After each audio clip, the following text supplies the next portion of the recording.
Assalamu alaikum wa rahmatullah wa barakatuh.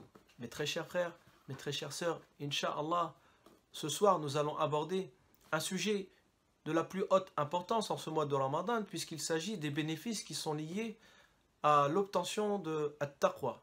Nous avions vu que un des objectifs du jeûne du mois de Ramadan, c'était d'obtenir At-Taqwa. Puis nous avions tenté de définir ce qu'était At-Taqwa. On avait déterminé l'At-Taqwa comme une disposition du cœur qui amenait le serviteur d'Allah Azzawajal de se prémunir de son châtiment. At-Taqwa qu'on avait essayé de traduire comme étant la vertu, la crainte révérentielle, la piété ou la conscience de Dieu. Allah subhanahu wa ta'ala nous dit dans son noble livre à la sourate Yunus, Alladhina amanu wa kanu yattaqun lahumul bushra fil hayati dunya wa fil akhirah. Ceux qui croient et qui font preuve de taqwa, il y a pour eux une bonne annonce dans ce bas monde et dans l'au-delà. Alors, l'objectif de cette intervention, ce sera essayer de déterminer quelles sont les bonnes annonces qui sont faites à ceux qui font preuve de taqwa. Un jour, le prophète Mohammed sallallahu alayhi wa sallam fut questionné au sujet de qui fait partie de sa famille. Man alu Muhammad. Le prophète Mohammed sallallahu alayhi wa sallam de répondre kullu taqi. Donc toute personne qui fait preuve de taqwa fait partie de ma famille. Qu'Allah subhanahu wa ta'ala nous accorde le privilège de faire partie de la famille du prophète Mohammed sallallahu alayhi wa sallam. Comme il a accordé ce privilège à notre noble compagnon Salman al-Farisi, radiyallahu ta'ala anhu, qu'Allah soit satisfait de lui. Il faisait partie de la famille du prophète Mohammed sallallahu alayhi wa sallam, et c'est le prophète Mohammed sallallahu alayhi wa sallam qui lui a fait cette annonce. Alors, Allah subhanahu wa ta'ala prend aussi la peine de déterminer dans le Coran un certain nombre d'avantages qui sont liés à taqwa. Et la liste est très très longue. Nous allons tenter, Inch'Allah, de retranscrire une liste, certes qui n'est pas exhaustive, mais qui a le mérite de proposer un certain nombre d'avantages qui sont liés à taqwa. Allah subhanahu wa ta'ala nous dit que la meilleure des provisions, c'est taqwa. وَتَزَوَّدُوا. Faites des provisions. فَإِنَّ خَيْرَ الزَّادِ التَّقْوَى. Mais sachez que la meilleure des provisions, c'est la provision de la taqwa. Dans ce bas monde, on aime tous avoir de beaux vêtements, des belles parures, mais Allah subhanahu wa ta'ala nous dit que la meilleure des parures, c'est la parure de la piété, conformément au verset dans lequel il nous dit Azza wa Jal, وَلِبَاسُ التَّقْوَى ذَلِكَ خَيْرٌ. Donc l'habit de la piété, celui-ci est le meilleur. Celui qui fait preuve de taqwa, Allah il lui facilite dans ce bas monde et dans l'au-delà. Allah subhanahu wa ta'ala nous dit وَمَنْ يَتَّقِ اللَّهِ يَجْعَلْ لَهُ مَخْرَجًا. Celui qui fait preuve de taqwa, il lui accorde une issue favorable. وَيَرْزُقْهُ مِنْ حَيْثُ لَا يَحْتَسِبُ. Et il lui accorde une subsistance d'un endroit où il ne s'attendait pas. وَمَنْ يَتَّقِ اللَّهِ يَجْعَلْ لَهُ مِنْ أَمْرِهِ يُسْرًا. Celui qui fait preuve de taqwa, Allah il lui facilite ses affaires.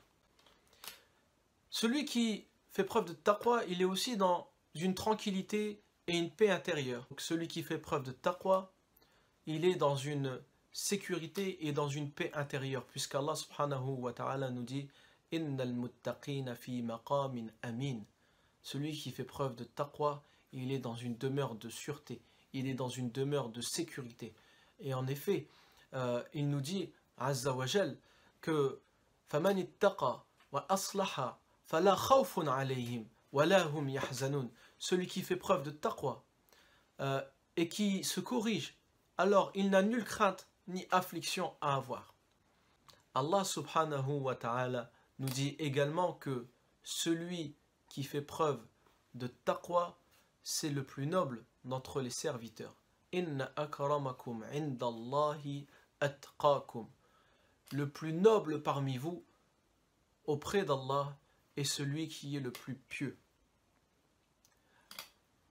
Celui qui fait preuve de taqwa, il sera aussi au-dessus des autres le jour du jugement dernier. puisque Allah nous dit وَالَّذِينَ اتَّقَوْا فَوْقَهُمْ يَوْمَ الْقِيَامَةِ et ceux qui font preuve de taqwa, ils seront au-dessus le jour du jugement dernier.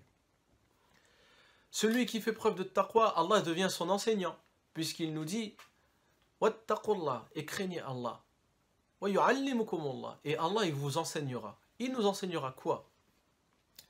In tattaqullaha yaj'al lakum furqana. Si vous craignez Allah, Allah vous enseignera al-furqan. Allah vous donnera la faculté de discerner entre le bien et le mal.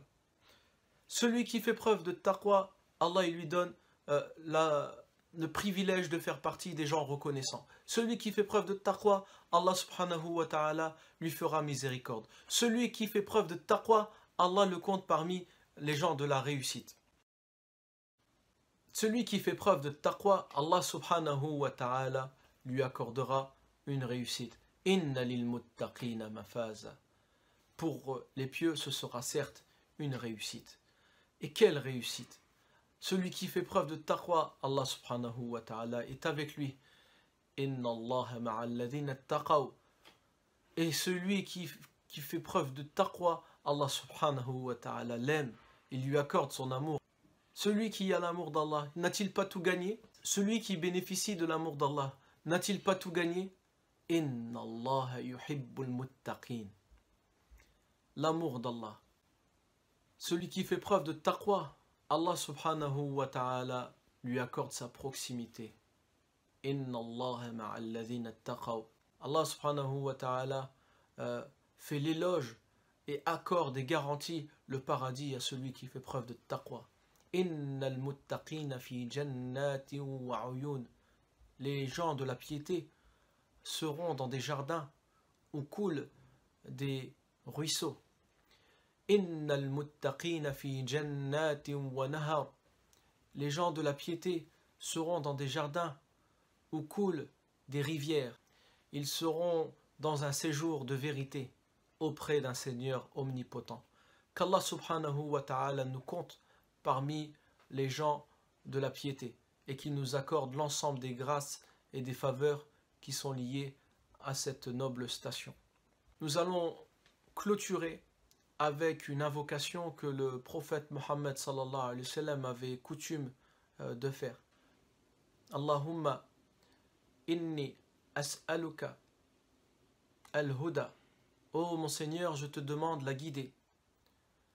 Wat-tuqa, la piété. Wal-afafa, la chasteté, la pureté. Wal-ghina, la richesse du cœur. Wa sallallahu ala sayyidina Muhammadin wa ala alihi wa sahbihi ajma'in. سبحانك اللهم وبحمدك أشهد أن لا إله إلا أنت أستغفرك وأتوب إليك أستغفرك وأتوب إليك أستغفرك وأتوب إليك سبحان ربك رب العزة عما يصفون وسلام على المرسلين والحمد لله رب العالمين.